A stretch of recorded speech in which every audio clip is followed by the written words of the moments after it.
Mga kapuso, pabukaw sa Dinagyang Festival 2025 ginhiwat.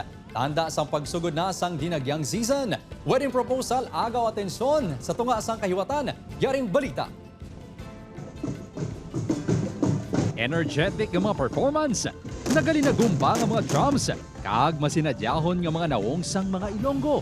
Ini ang nagsugata sa pamukaw nga ginhiwat sa tubang sang San Jose Parish Placer kay inasang kagahon.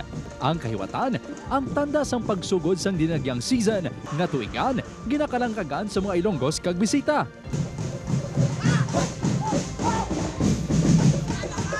Enjoy ko diri sang galantaw ko sang Dinagyang sa diri sa Iloilo.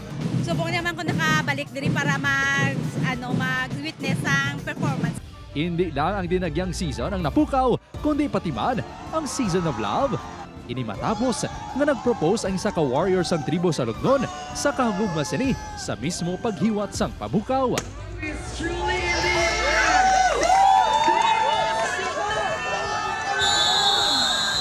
Speechless, ma'am. Super. As in, Luyag.